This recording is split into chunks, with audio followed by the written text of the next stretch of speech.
Hey, 75B, welcome back. I'm here with your overview for week 4.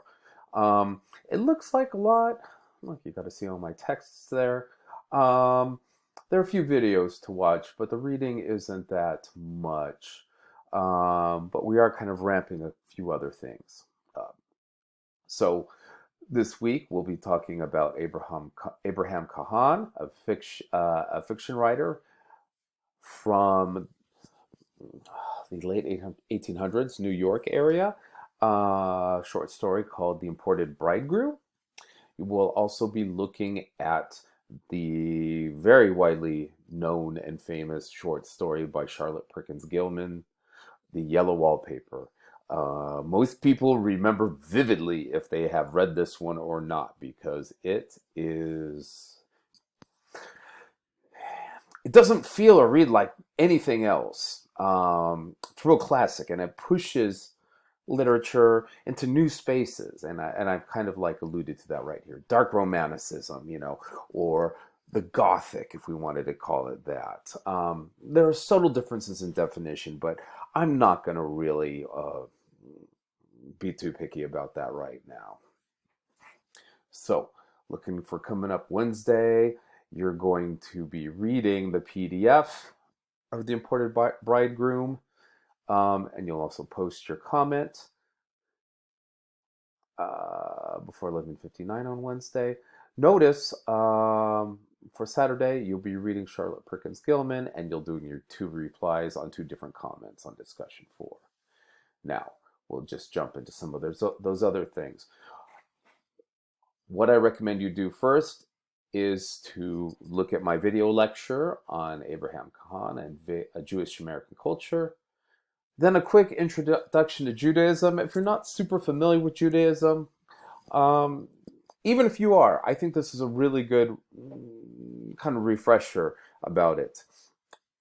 A lot of us who may be associated with Christian religious practices may have some knowledge of Judaism as a religion and as a culture. This will bring you up to speed. And then there is the PDF for Imported Bridegroom. Now, I did not put a PDF for the Yellow Wallpaper on there because I'm assuming by week 4 everybody has the books. If not, let me know. I will find a PDF for it. It's public domain because it's so old. I'm not going to get into copyright law with you, but you're all good there. Now, very quickly, if you'll notice, for our interaction, you've got Booker T. Washington, W.B. Du Bois, and Abraham Kahan.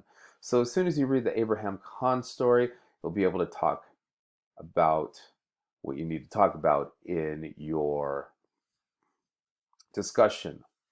Now notice I've given you 2 different prompts, and again, try to balance it out. I know you're doing double duty with 2 very different, literary traditions in some ways. That's okay. Give me a snapshot. I know it'll be hard to get the balance exactly right, and that's okay. I'm just more interested in people just bouncing ideas and insights off of each other. So far, so good. I've really enjoyed the work that people are putting into discussion. And again, putting in those strong lines, something direct from the actual text makes it even more powerful and more specific. And it's good practice as we gear up for writing our first essay, and also for the kind of work we'll be doing on our quiz. Going back to course outline, course overview. I've got links here. These are 4 video links. First one is critical theory, how we read texts in literature. What are the different glasses or lenses or perspectives that we put on to make sense out of a piece of literature? We all do it, whether we know we do it or not. We're all using one set of tools or another, or perhaps a combination, or maybe we're shifting back and forth. If you're interested in being a literature major or studying literature further, or being, a teacher of language and literature, this is a really good primer for some of these conversations. Now, I'm going to go through a few critical theories, fairly fast. I really strongly suggest you take notes on them because it will be important for you to look back at. It'll help you prepare for your first essay. Um, and it's good to have a reminder of these things. Remember, the act of writing is the act of remembering. And writing down with pen or pencil on paper actually burns it into your memory way more than just tapping away on the keyboard. I know people don't want to hear that, but it's true. I can find the sources. So look at this. One of the hardest, or maybe one of the most complicated or strange literary critical theories is deconstruction, where the opposite of what we believe is actually the right or correct way of looking at something.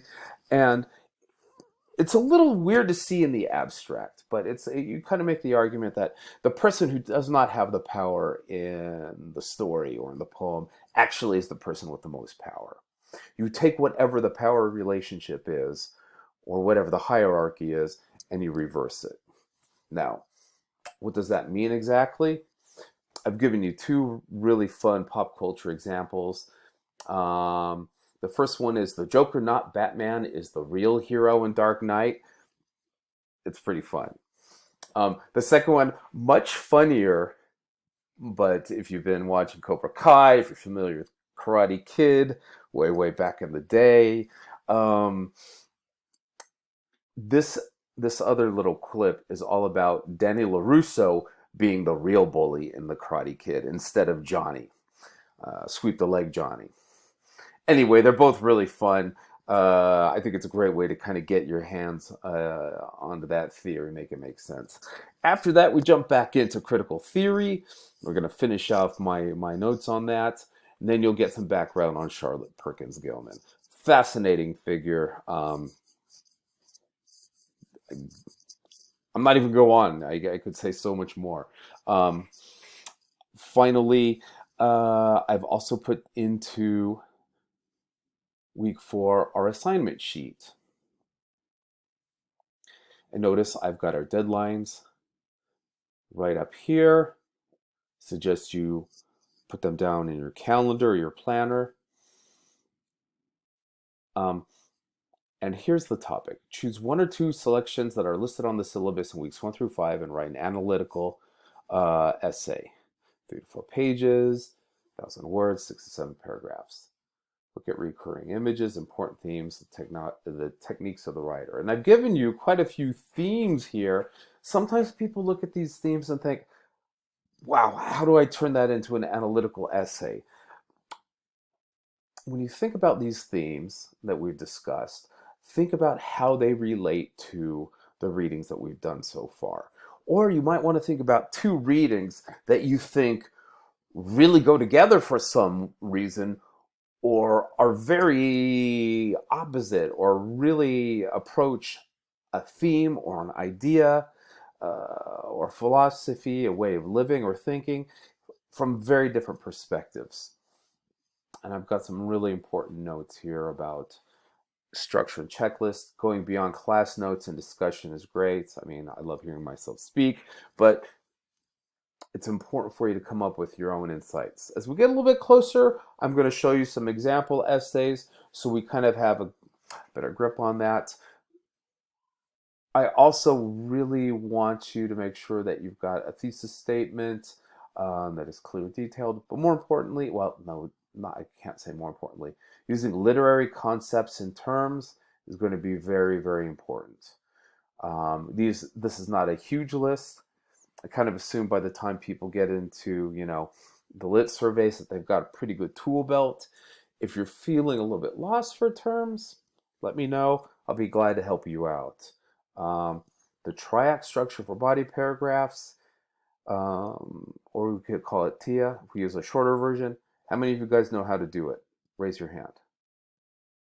Okay, I can't really count right now because I'm just looking at my screen. It's a one-way thing. But as we get closer, I'll be talking a little bit about how to build these paragraphs, and it's an excellent model that you can apply to lots of different writing contexts in college, but also in the professional workplace. It's got lots of uses. Signal phrases, we'll talk about that, block quotations. Anyway, if some of these feel unfamiliar to you, again, I would love to hear from you. I would love to go over them as much as you want. You do have to submit all of these things. One thing that's very important, you do need a Success Center tutor slip. If you're doing this uh, class completely online and you don't want to go to any of the success centers on our campus, you can go through student support and you can make an appointment that way and do it right over Zoom. If you've got trouble with that, we do have an excellent support system to help you figure out how to use those. Then I've also got a whole bunch of possible topics. Talking about women characters, realism versus naturalism, fantasy, dreams, um, sexual imagery, mythical significance. And there are a lot of different ones here. I'm not going to go through and read them all. Not a comprehensive list at all. If there's something you really want to talk about, or if there's some text that you really want to like grind into, one or two tops, let me know. We'll have a little chat and see how we can turn it into something that you can write your paper on. I want you to go after something that is kind of like worming around in your brain, because if it's already in there and if it's already rattling around a bit, that makes it a bit easier to write because you've already been processing it, even when you don't consciously, put your attention to it. It's kind of like when you walk out of a movie or you finish watching a movie that's really good or like compelling in some way, right?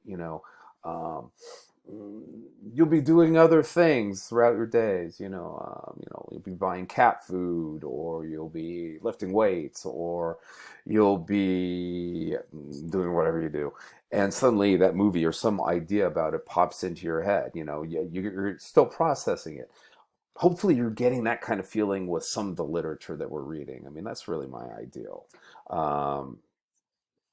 Again, finding something that's kind of like brain worming you, if you want to call it that, that's a great start. And again, it's going to start out vague. I mean, that's how the process always begins for literary analysis papers. You start with lots of little insights or suspicions, and you try to build them up by finding evidence to see if you can draw some kind of general conclusion.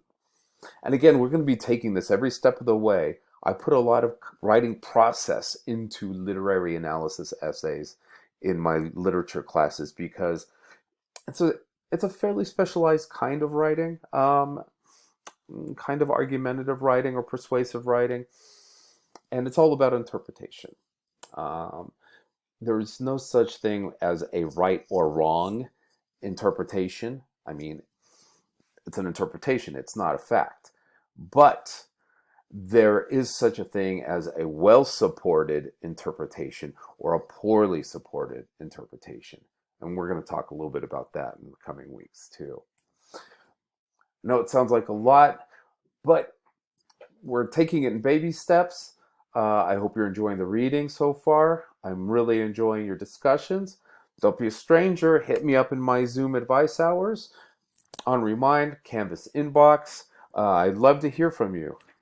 Have a good week, and I'll be talking to you soon.